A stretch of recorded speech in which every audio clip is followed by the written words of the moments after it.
All I need is you, baby, baby. What is up, you guys? Gold Pony here today. The new 2019 Hyundai Veloster, courtesy of Jack G and Volvo Hyundai in York, PA. And I am quite excited to be in this one because it has been quite a while since Hyundai had the Veloster. So back at it again for 2019, and as always, let's start with pricing. And so to start, there are several different trim levels available for the 2019 Veloster. First one being the 2.0, that is going to start at $18,500. Then the 2.0 Premium, which is the one we are in today, that one's going to start at $22,750. Then there is the Turbo R Spec for $22,900. Turbo model is going to start at $25,400. And lastly, the Turbo Ultimate is going to start at $26,650. And I did want to mention there is going to be a Hyundai Veloster N coming out very shortly at the time of this video. That one is its own beast, so we're going to save that for a completely different video. But for those trim levels I just mentioned, there are two different engine setups as indicated in the trim levels. First one is going to be the 2-liter naturally aspirated 4-cylinder engine. That one is going to put out 147 horsepower at 6,300 RPM and 132 pound-feet of torque available at 4,500 RPM. Power on that one is set to the front wheels through your choice of either a 6-speed manual, which is standard on the 2.0, or the 6-speed automatic, which is standard on the 2.0 Premium. But so then MPG numbers with this engine setup is going to come in at 25 city, 33 highway for the manual, and 27 in the city, 34 on the highway for the automatic, giving you a 0 to 60 time coming in approximately 8.7 seconds. But so then the other engine setup and the one with all the turbo trim levels, this is going to be, of course, a 1.6 liter turbocharged 4-cylinder engine, putting out 201 horsepower at 6,000 RPM and 195 pound-feet of torque, available from the power band of 1,500 to 4,500 RPM. Power once again sent to the front wheels through a 6-speed manual, which is standard on the R-Spec and the Ultimate. And by the way, that R-Spec 6-speed manual is going to give you a B&M Racing Sports shifter, which is going to give you shorter throws, of course. And for the standard turbo trim level, you're going to get a 7-speed dual clutch transmission. But anyways, MPG numbers with that engine setup: 26 city, 33 highway for the manual, 28 city, 34 highway for the dual clutch. So really the same MPG numbers with the more powerful engine compared to the naturally aspirated 4-cylinder. So that's quite interesting. But so that 0 to 60 time with the turbocharged setup is going to come in at approximately 6.8 seconds. And before I do any kind of acceleration, I did want to mention there is a drive mode button just in front of the shifter there, but it's going to give you driving modes like normal, sport, and smart, with the smart driving mode letting the Veloster pick what settings are best for the vehicle and your driving style. But so for this acceleration, what is best for my driving style right now is the sport driving mode, so I did just put it in that one here. And let's do a quick little acceleration. And by the way, I do have paddle shifters. I did forget to mention that. And let's test out how quickly these paddle shifters are actually going to react for us here. And here we go.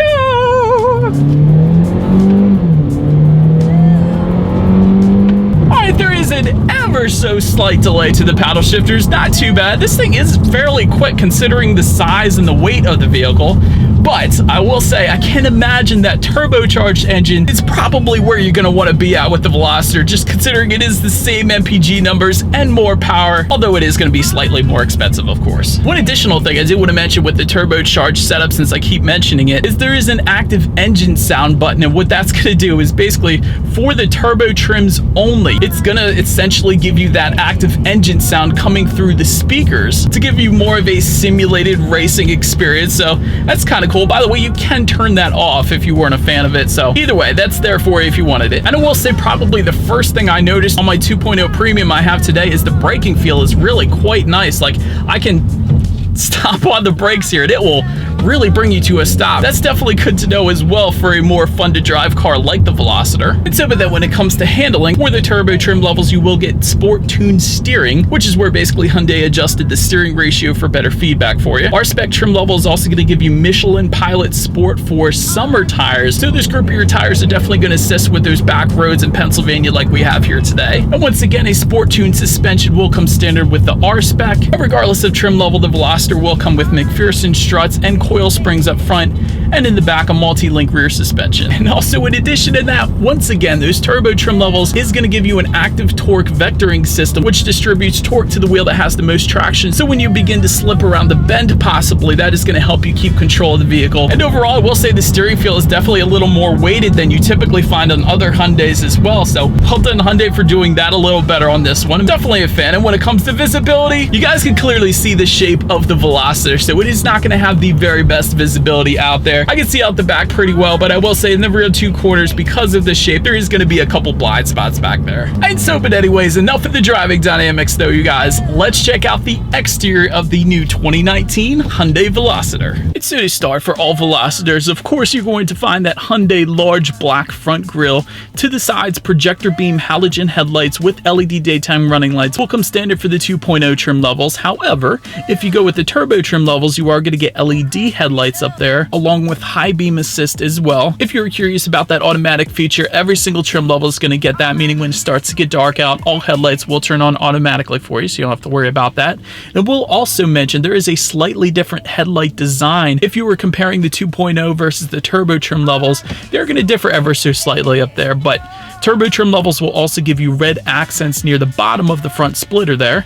But then make your way to the sides, there are power adjustable body colored heated side mirrors for all trim levels, and you will get integrated turn signals if you go with the turbo or turbo ultimate. And so, but then to add to the quirkiness of this one, that rear door handle that's kind of hidden is only on the passenger side of the vehicle. So on the driver's side, it has one door. On the passenger side, it has two doors. And I bet if you're looking at this thing for the first time, you probably didn't know that. That is pretty cool. Looking down at the wheel setup, the 2.0 is going to give you 17-inch alloy wheels. However, if you go with the 2.0 Premium and up, you will get 18-inch alloy wheels. And that, of course, is what you're looking at right now. And around the entire Veloster, if you go with one of the turbo trim levels, you will get a black lip kit as well. But then make your way to the back of this one. There is a rear spoiler with an LED center high mount stop lamp. LED taillights are going to come with the turbo trim levels. There is a rear diffuser for every single trim level. That's definitely pretty cool. And in the middle of it all, a center mounted exhaust setup with dual tips for every single trim level. So you guys know what is coming next. Always have to do this. Here is that exhaust clip.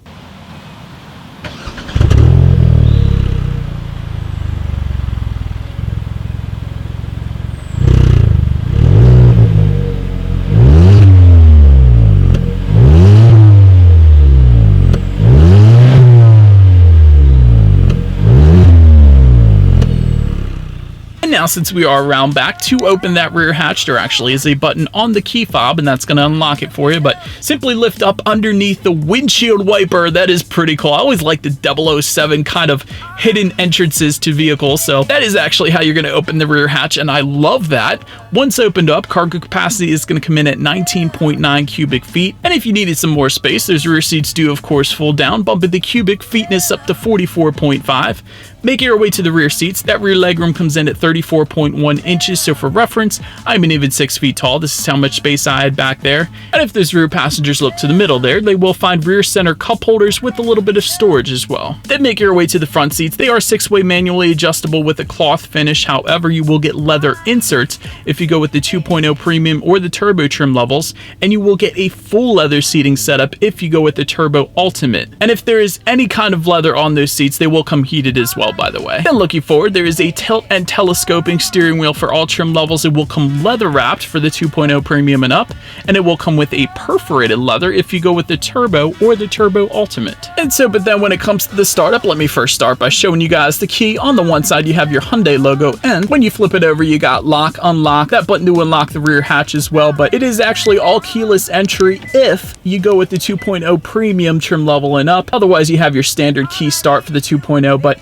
anyways, I'm just going to simply put my foot on the brake here and press that engine start button, which is located just by the driver's right knee. But so then once started up, this is actually a pretty nice gauge display, you guys. I do want to mention that. Tachometer is going to be on your left, speedometer is on your right. There is a checkered flag kind of in the middle of both of those, so that is pretty cool. And by the way, that checkered flag design is also above the glove box as well, so I like the little touches like that. I found that pretty nice. But in between that gauge setup, there is a 3.5-inch digital display if you go with the 2.0. 2.0, however, there is a larger 4.2-inch digital display if you go with the 2.0 premium trim level and up. And to adjust what is on that digital display, there are steering wheel mounted controls on the right side there, and that's going to give you things like your average miles per gallon, how many miles you have left until you hit empty. There is a digital speedometer you can choose to display if you want, as well as some safety features and a couple other things as well. But make your way to overall interior quality. The turbo trim levels will give you alloy foot pedals. There is a wireless charging pad for the 2.0 premium and turbo ultimate, and by the way, that wireless charging pad is located just in front of the shifter there. Also wanted to mention there is an extra wide sunroof for the 2.0 premium, turbo, and turbo ultimate trim levels. And overall, I do like the red accents throughout this one, like just around the push button start as well as on the seats, and there's a little red accent on the shifter there as well. But anyways, making our way to the tech on this one, there is a 7-inch colored touchscreen display if you go with the 2.0.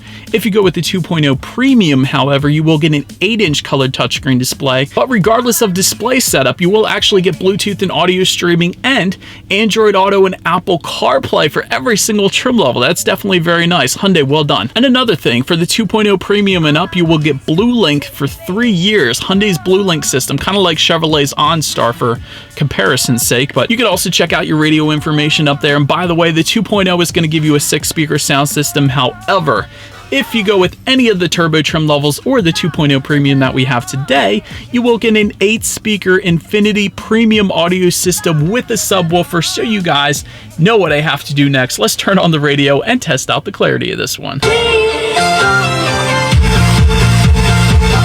That sound system is amazing, you guys. Ton of bass. Absolutely love it. Definitely recommend that sound system on this one. But so then, last thing on the tech display I wanted to mention is when you do put the Veloster in reverse, every single trim level will give you a reverse camera, letting you know who or what is behind you, which is always going to lead me into safety. And so to start, there are front, side, and side curtain airbags. In the back, latch, aka lower anchors and tethers for children for the rear car seats.